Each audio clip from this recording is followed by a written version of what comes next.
শিরোনামগুলো।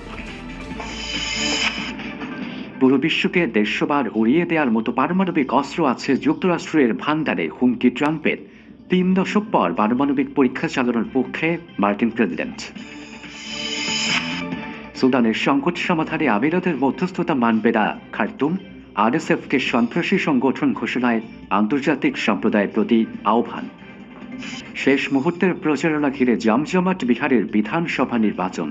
উন্নয়নের প্রতিশ্রুতি আর ভোটে কারচুপির অভিযোগ দিয়ে সরব সরকার ও বিরোধী দল। পুরো বিশ্বকে ১৫০ বার উড়িয়ে দেওয়ার মতো পারমাণবিক অস্ত্র আছে যুক্তরাষ্ট্রের ভান্ডারে, এমন মন্তব্য করেছেন মার্কিন প্রেসিডেন্ট ডোনাল্ড ট্রাম্প। সিবিএস নিউজের 60 মিনিটস অনুষ্ঠানে দেয়া এই সাক্ষাৎকার নিয়ে আলোচনা এখন তুঙ্গে। ৩৩ বছর পর যুক্তরাষ্ট্রের পারমাণবিক পরীক্ষা চালানোর সিদ্ধান্তের পক্ষে সাফাইও গান ট্রাম্প। প্রশ্নের উত্তরে যথারীতি অসংলগ্ন মন্তব্য তার, আর প্রচুর ভুলভাল তথ্য দেন তিনি। গত মার্কিন প্রেসিডেন্ট নির্বাচনের আগে ডেমোক্র্যাট প্রার্থী কমলা হ্যারিসকে নিয়ে সাক্ষাৎকার প্রচারের পর সিবিএস নিউজের বিরুদ্ধে মামলা ঠুকে দিয়েছিলেন ডোনাল্ড ট্রাম্প। ওর ৮ বছর পর সেই চ্যানেলেরই হট সিটে তিনি। অবশ্য সময়সীমা ৭ মিনিটের হলেও ৯০ মিনিট পার করে দেন মার্কিন প্রেসিডেন্ট। কথা বলেন পারমাণবিক অস্ত্রের পরীক্ষা, শাটডাউন, অভিবাসন, ট্যারিফ সহ নানা ইস্যুতে। সাক্ষাৎকারের বড় অংশ জুড়ে ছিল যুক্তরাষ্ট্র চীন সম্পর্ক। দুই দেশের মধ্যে দ্বন্দ্ব প্রতিযোগিতা নিয়ে কথা বলেন ট্রাম্প, যদিও অনেক কথাই ছিল স্ববিরোধী। একদিকে বেইজিংকে ওয়াশিংটনের জন্য হুমকি বললেন, আরেকদিকে চীনের ভান্ডারে থাকা বিরল খনিজকে বেইজিংয়ের শক্তির উৎস বললেন তিনি। ৩৩ বছর পর যুক্তরাষ্ট্রে পারমাণবিক পরীক্ষা ইস্যুতে নিজের সিদ্ধান্তের পক্ষে সাফাই দিতে গিয়ে ট্রাম্প দাবি করেন চীন রাশিয়াও এই পরীক্ষা চালাচ্ছে। পরমাণু শক্তিতে নিজেদের সেরা বলেও দাবি করেন।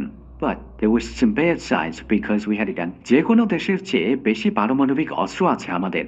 রাশিয়া দ্বিতীয় অবস্থানে, চীন বেশ বড় ব্যবধানে তৃতীয় অবস্থানে। তবে ৫ বছরেই ধরে ফেলবে রাশিয়াকে। আর এই মুহূর্তে আমাদের পরমাণু নিরস্ত্রীকরণ ইস্যুতে কিছু করা উচিত।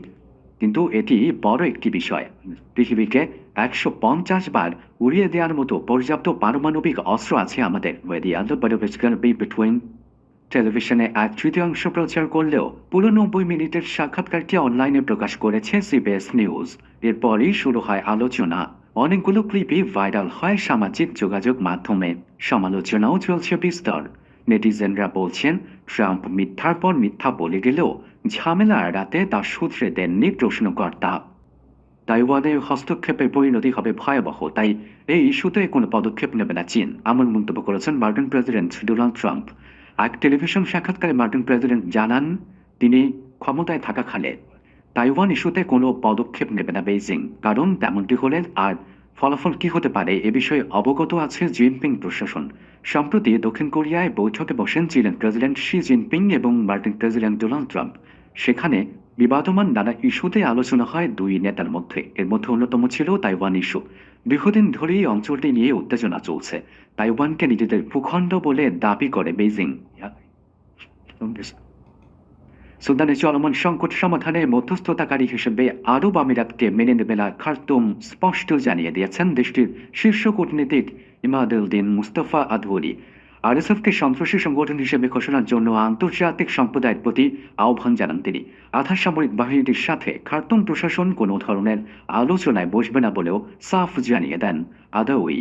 অন্যদিকে চরম মানবিক সংকটের মাঝে প্রাণ বাঁচাতে দারফুর ও কর্দোফান ছেড়ে পালাচ্ছে হাজার হাজার মানুষ। যেই সংযুক্ত আরব আমিরাতের বিরুদ্ধে উঠেছে সুদানে গণহত্যা ও যুদ্ধাপরাধে সম্পৃক্ততার অভিযোগ, সেই দেশই আবার রয়েছে দেশটির শান্তি আলোচনার মধ্যস্থতাকারী হিসেবে। সুদানে রাজনৈতিক সমাধানে পৌঁছানোর লক্ষ্য নিয়ে গেল সেপ্টেম্বরে যুক্তরাষ্ট্রের নেতৃত্বে গঠিত কোয়ার্টেট জোটের সদস্য আমিরাতের পাশাপাশি রয়েছে মিশর ও সৌদি আরব। তবে মধ্যস্থতাকারীর ভূমিকায় আবুধাবি থাকলে জোটটির উদ্যোগে কোনো ধরনের আলোচনায় অংশ নেবে না সুদান। জোর গলায় কথা জানিয়েছেন মিশরে নিযুক্ত সুদানের রাষ্ট্রদূত ইমাদুদ্দিন মুস্তাফা আদাউই। দেশটির বিরুদ্ধে প্যারামিলিটারি বাহিনী আরএসএফকে আর্থিক ও অস্ত্র সহায়তা দেওয়ার অভিযোগও তোলেন তিনি। যতক্ষণ সংযুক্ত আরব আমিরাত মধ্যস্থতাকারীর ভূমিকায় রয়েছে, আমরা জোটের উদ্যোগে কোনো ধরনের আলোচনায় অংশ নেব না। আবুধাবি চাইলে তাদের আসল অবস্থান পরিষ্কার করতে পারে, কিন্তু আমরা তাদেরকে নিরপেক্ষ মধ্যস্থতাকারী হিসেবে ভরসা করছি না। আরএসএফের বিরুদ্ধে বেসামরিক নাগরিকদের উপর যুদ্ধাপরাধ ও গণহত্যা চালানোর অভিযোগ তোলেন আদাউই। এমন পরিস্থিতিতে কেবল নিন্দা না জানিয়ে আন্তর্জাতিক সম্প্রদায়ের প্রতি কার্যকর ব্যবস্থা নেয়ার আহ্বান জানান তিনি। আন্তর্জাতিক মানদণ্ড অনুযায়ী আরএসএফকে একটি সন্ত্রাসী সংগঠন হিসেবে ঘোষণার দাবিও তোলেন সুদানের এই শীর্ষ কূটনীতিক।